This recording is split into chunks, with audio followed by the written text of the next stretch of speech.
Mission 15, the Gate Crasher. Control the tower, control your destiny. Let's customize. Let's see. 11,000 notes. We could get a purple orb. Or we could get an action. Can't get anything Cerberus. We won't use Hackney and Rudra. For Nevin, I think Bat Rift level 2 to make that better. For Beowulf, we could get straight level 2 with a more power infused punch. Or we could of course go for the guns. Heavy and Ivory powered up. I think we will do that. Now it's reached its maximum level. Because we use them quite a bit, right? So it makes sense. So let's begin. I forgot to equip Nevin. That's in me. Is there a Divinity statue here? No, there isn't. Oh well. More Cerberus action. No, not Cerberus. Beowulf.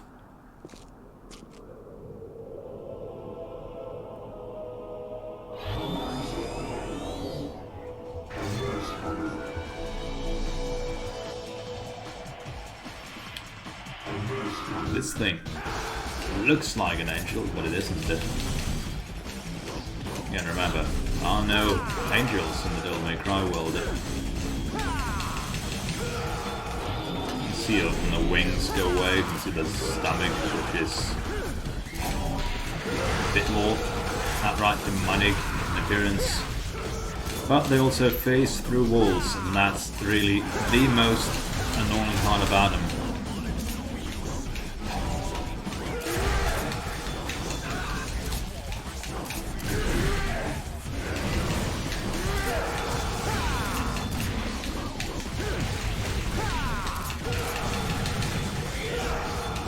Fly around, and they fly through walls. Good, that's the first one down.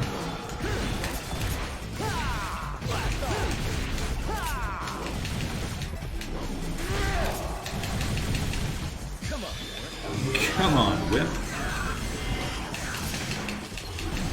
So they can regen their wings as well. Of course, fly out of bounds.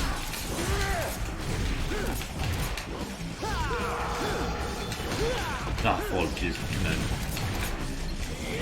Jim just well enough to avoid it. I'm going to shoot at it before it just dies. Style level up. But Sword Master's level 3.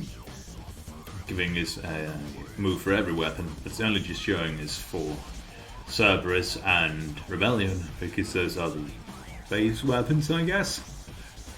Get log on and then back style button.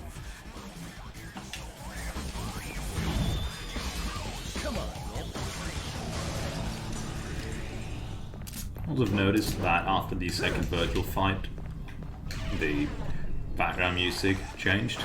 I forgot to mention it last part because a goof. So it's oh.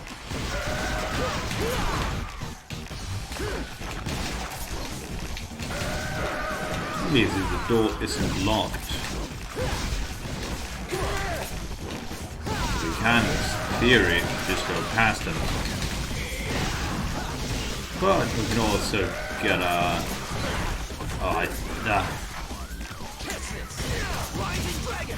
Ooh, Master Dragon.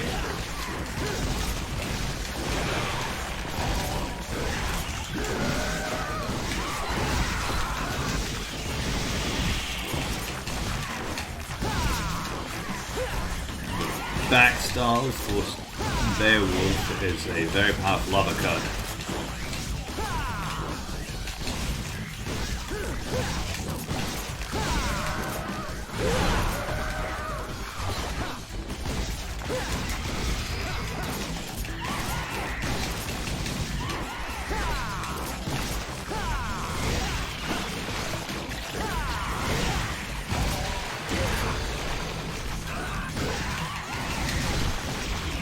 Face tank to hit one.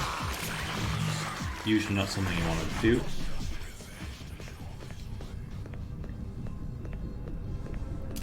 see. In the middle, Devil's Sprout left. It looks like an elevator control switch, but something's missing. There are 3 indentations to insert objects into. We have to go around, pick up 3 things. Forbidden Land front. Let's see. A little thing here, man. We can't. Like wall jump. And then like at an ass thing, we could get up there. So it's that thing. There's also the eye of the good old whale from before. We cut our way out of the little red orb stash.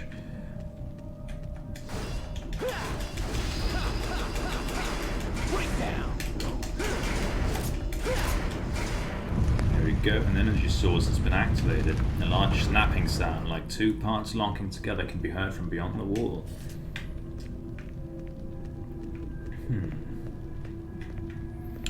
And now the really unfun part of this mission begins, because I have to go through a bunch of hoops to turn things around, but if we just, keep our head in the game on it. Let's just say fuck that. Back.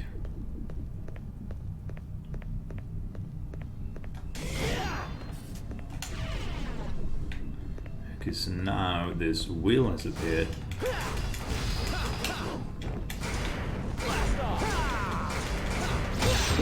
Do that once.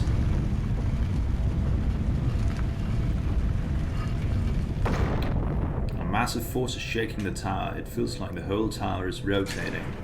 Because if you get to keep track of this, everything goes wrong. Now in the gears of madness again.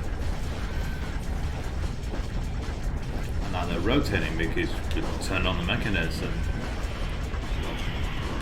That's why I say these enemies are a nuisance. Especially rather fight with them in that actual habitat. Come on. 2 different fluids at once. We will not turn the wheel just yet.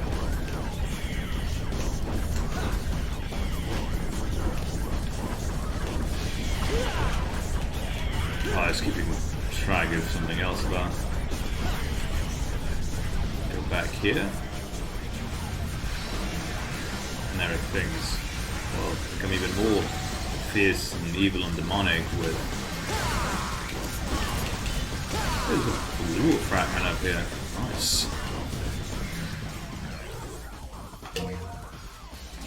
There's a complete blue warp, just what we need. Whose vitality's max on limit. See, the doors are unlocked, so we can technically leap our way through here. I would sting her, but I can't really sting her. We can, of course, I say we can of course jump and Beowulf our way forwards. But yeah, our Halcyon fragment. Mysterious stone uses power source. It is one fragment that must be made whole to use. Let's see.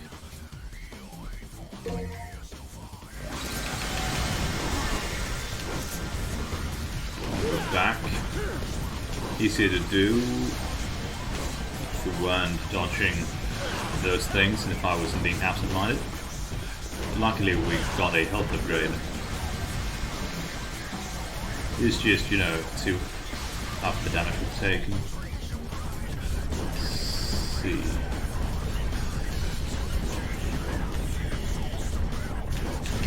Now we'll have to beat these bloodbirds up. Because we want to turn that wheel, crank it. Do that best if we don't have anything disrupting us.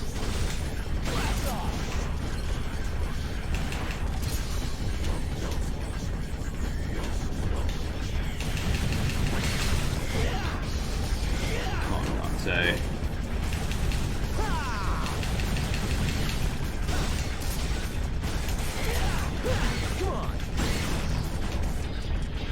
have to hit this while moving.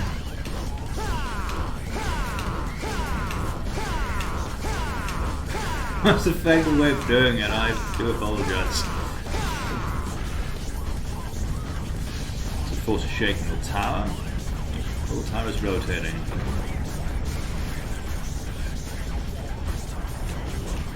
No! Oh, there we go, managed to hike a way out.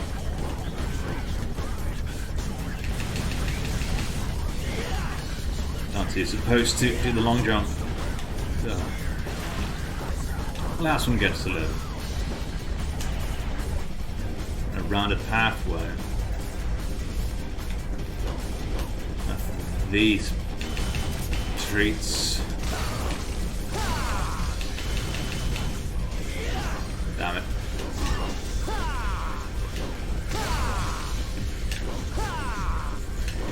Mainly just for the orbs. There we go.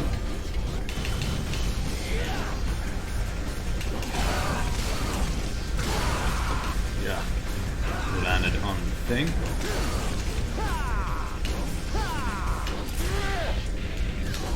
And then, beyond the thing.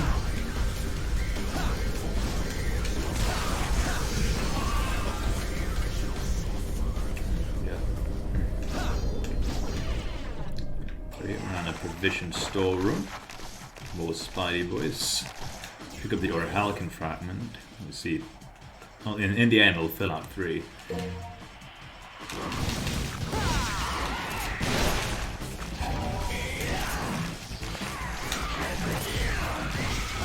a hit. The rest of the move too, then go through.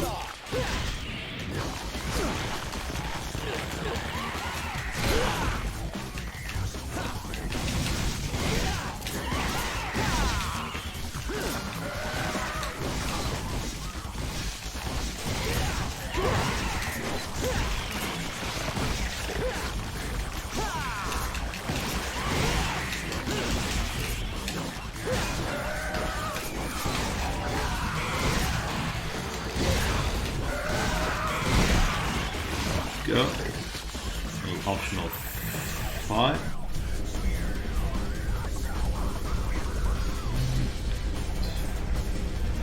Let's see. Oh, of course, the thingy was in here.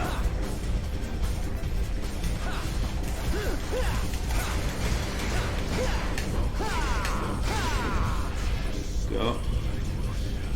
Massive force is shaking the tower. If my whole tower is rotating.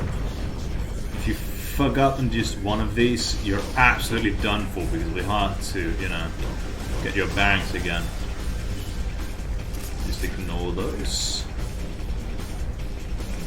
The set camera angle means that we're running towards the camera.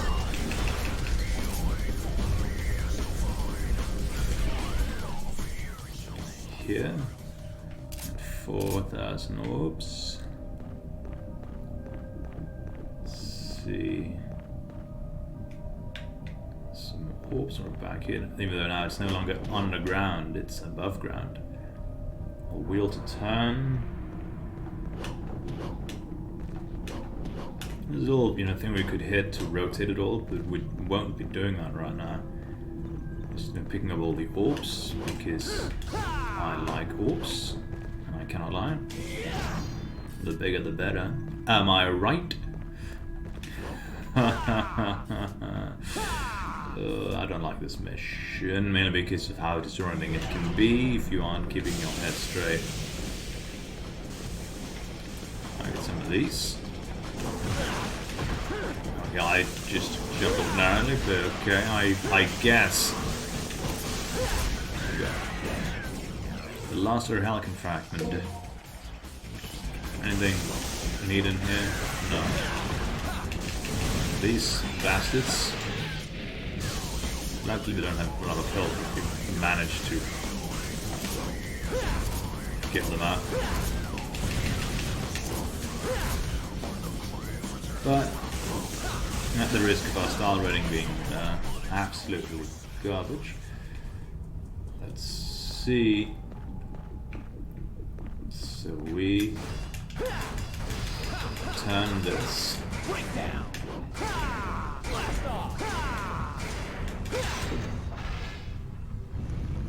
Massive force is shaking the tower. Feels like the whole tower's rotating. Oh, don't want to do it again. This once. Let's do the mission 11 away. Devil Sprout lift. Let's see. Let's say the path leads back to the human world. To enter the demon world, one must proceed towards the heavens from the central route.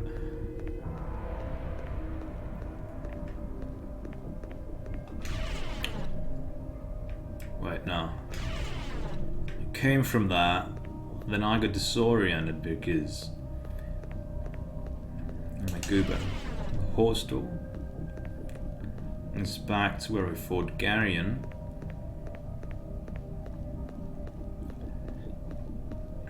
Well, nothing to say here, we're just going back through here because that should net us some nifty things.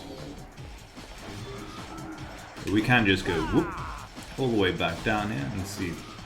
This used to be where Colosseum where we fought Garion.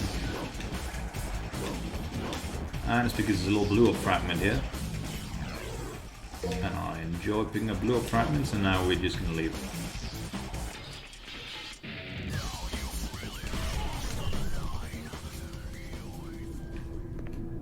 See, this gets us a weird place, which may or may not actually be the wrong way. This just gets us back out again from the bottom. And that's not what we want. We want to get back up where we were and turn the crank once more. So to do that, we need to find a floating platform. Luckily, we can't get a per style rating because we aren't getting any style points at all right now. We'll go to the big platform, jump on. We can get some style points from taunting just to get some DT back. And then drop.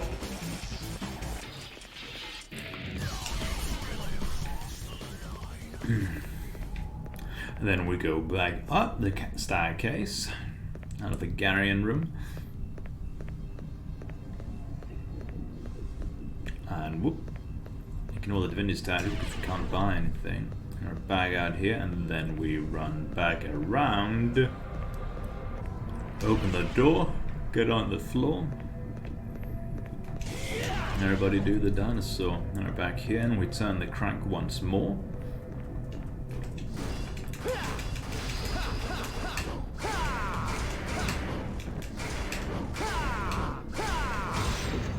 What? And a massive force is shaking the tower, the whole thing's rotating. Oh my, oh my, oh my! And now it should just be the end sprint. Okay, we're back in this room now, we just have to beat the Spidey boys.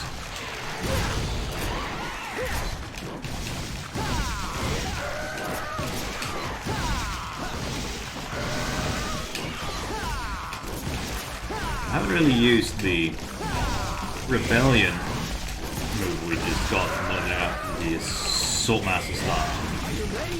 It's sort of like a pre-made combo that gives us a tiny gap closer. The thing that we can't really use Stinger for.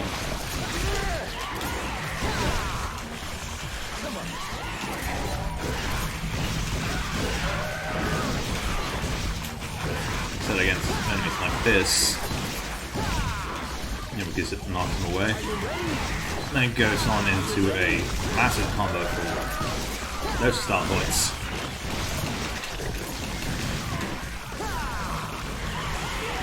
Are you ready? And if you mash well enough with it, which should usually just happen by default because you're mashing the button to do the combo, it just starts going on full crazy.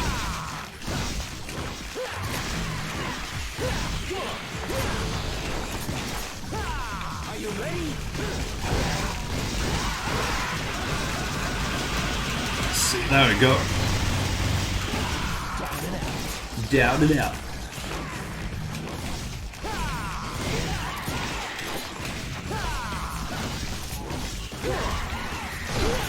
damn it. The wrong direction input. So that guy left. Pick up the orbs. There we go. Left in half. And onwards we go. The double sprout lift. Hopefully you're on the right side of it, right? Yep, here we go. Something elevator control switch, something's missing, 3 indentations to insert objects into. Use your Halcon fragment, use your Halcon fragment, and use your Halcon fragment. Come on.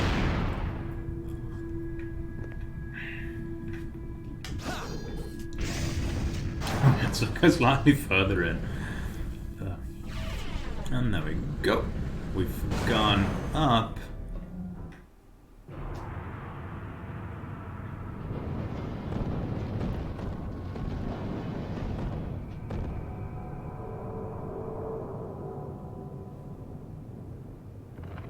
He plucks the threads that make us dance finger and toe. We surrender, enjoy, to the lowest of the foul and rank. We submerge through darkness, rancid filth. Hour by hour, we move downward, ever closer to hell, in a slow, steady gait. Now, let the world resonate. Sloth, gluttony, greed, envy, lust, wrath, and pride.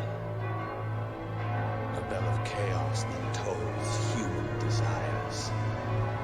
After 2,000 long years, the once sealed gate to the demonic world will open.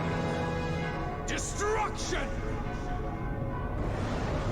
Carnage and despair! Let your instincts drive you. Entrap this world in fear, as its very name, timid gloom strikes terror into the heart of mankind. Then I will become the ultimate ruler of this wasteland, engulfed with pandemonium.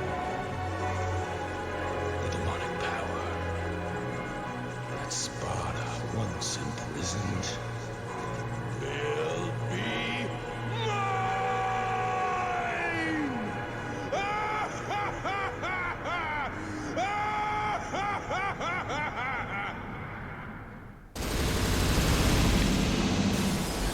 Interesting, right, that the gate to hell is open in the sky and Arkham starts ascending up there, right? A for time, that's nice. S for orbs, B for style, D for damage, and S for items. An A rank, that's the first one in this playthrough, isn't it? Yeah, again, playing with the idea of, there being no heaven or angel world in the Devil May Cry universe. And of course, if you ascend to demonhood, you'll go up, because why not? Like, it's just interesting, right? Just like some would say that Arkham and his Jester form, they are essentially complete extremes of Dante and Virgil. Well, of Dante and Virgil's coping mechanisms, right? The Jester's a literal clown, right? Whereas Arkham is very uptight, kind of like Virgil and so on, right? But, of course, the main difference between Virgil and Arkham is that Arkham's willing to sacrifice family, like outright, to attain power, whereas Virgil does it all in the image of his father, right? And by using the perfect amulet, his mother's amulet, so it's all through family. It's because he's been hurt, and without might you cannot protect anything, let alone yourself. Whereas Arkham's just in it, to gain power. Virgil does it to cope and to protect himself from ever being hurt again. All very interesting, but let's proceed to the next mission.